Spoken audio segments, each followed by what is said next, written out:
Sí, aún me cuesta mucho trabajo hablar de todo lo que sucedió en la casa de Cañitas. Sé que ha pasado mucho tiempo, pero el volver a describir lo que pasó, todo lo que vivimos y sentimos, es algo que definitivamente puede más de lo que el tiempo puede borrar. Y más aún, sabiendo que aquellos que vivimos esa terrible experiencia ya no estamos juntos. Los extraño mucho. Sobre todo a ti, Sofía. Me haces mucha falta. Sabes que te seguiré al más allá. Donde quiera que estés, te amaré siempre. Bueno, Sofía y yo vivíamos muy a gusto en la casa de Cañitas en el año de 1982. Con nosotros estaban viviendo mis hermanitos Luis, de 14 años, y Jorge, de 12. Yo trabajaba en ese entonces en una tienda de telas y llevaba una muy buena amistad con Fernando, mi jefe inmediato.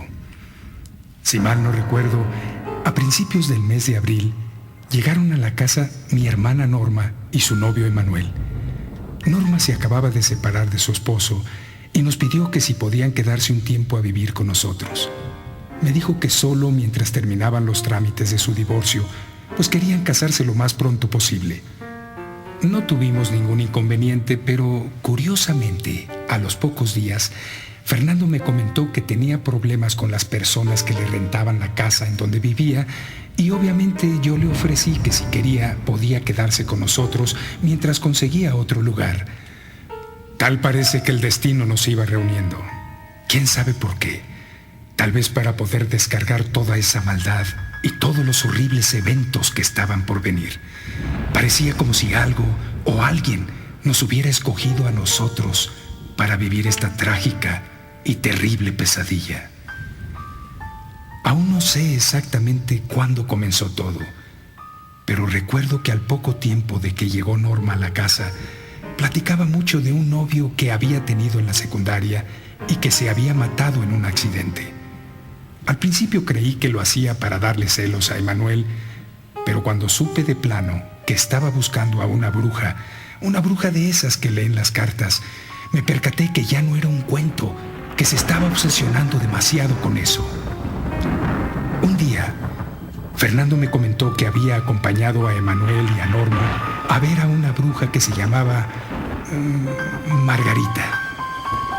Un día fuimos a la casa de mi papá, que hacía mucho tiempo que no sabíamos nada de él, pero nunca nos abrió nadie. Él vivía por el rumbo de Ciudad Satélite y justo cuando veníamos de regreso, como a las 11 de la noche, a la altura de las torres de Satélite, Norma nos dijo que era precisamente ahí donde el tal novio se había matado. Yo estaba harto de todo ese cuento y muy enojado. La desmentí delante de Emanuel. Le dije que ya le parara, que todo eso era pura mentira, que no era cierto. Cuando íbamos a la altura de Tacuba, justo frente al Panteón Sanctorum, súbitamente Norma detuvo el carro, se bajó y me pidió que manejara. Nos dijo que se sentía muy nerviosa y que ya no quería manejar. Se sentó en el asiento de atrás y se cubrió la cara con las manos. Emanuel se acercó para abrazarla, pero ella no hizo ni el menor intento por corresponderle. Al llegar a la casa, Sofía ya nos estaba esperando en la puerta. Nos preguntó que cómo nos había ido, pero inmediatamente notó lo extraña que venía Norma. Ellos se metieron y yo me quedé platicándole a Sofía lo que nos sucedió en el camino de regreso. Cuando entramos a la recámara, ya estaban todos sentados en la cama escuchando a Norma.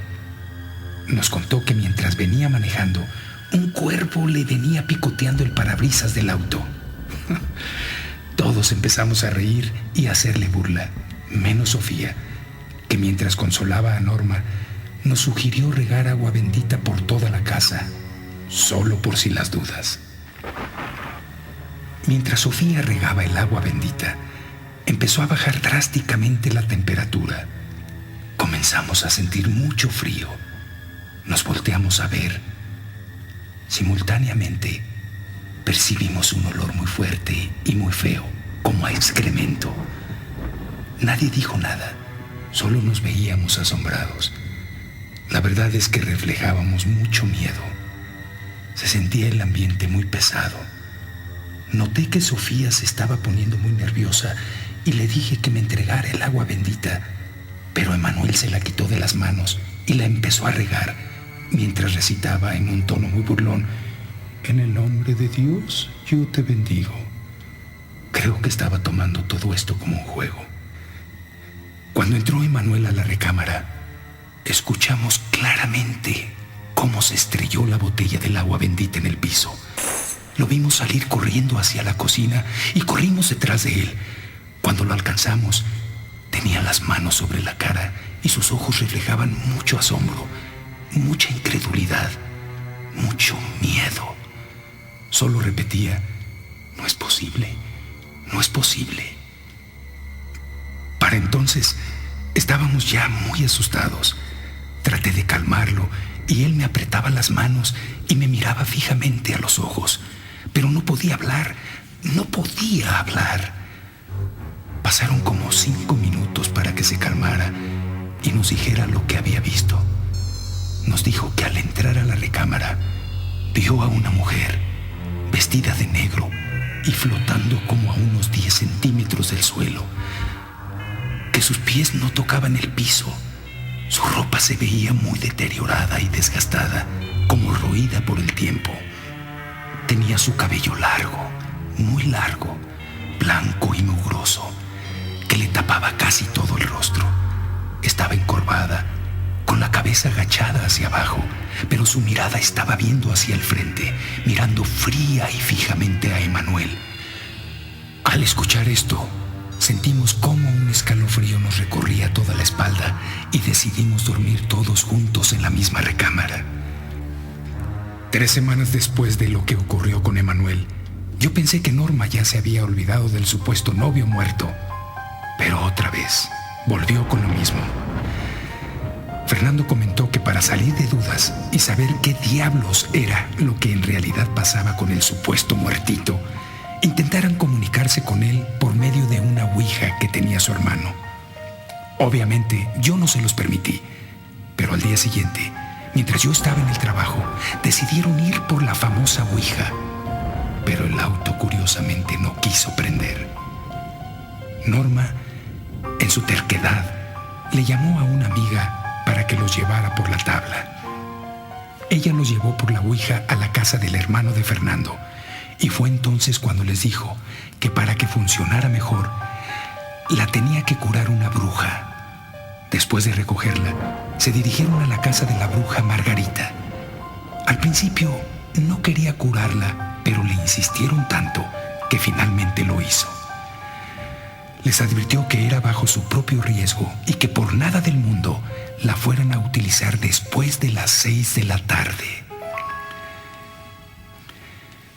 Ese mismo día se juntaron Fernando, Norma y Emanuel a jugar con la mentada tabla y no hicieron caso de lo que la bruja Margarita les había dicho. Iniciaron el juego a las 7 de la noche y fue así como empezó esta increíble y verdadera pesadilla.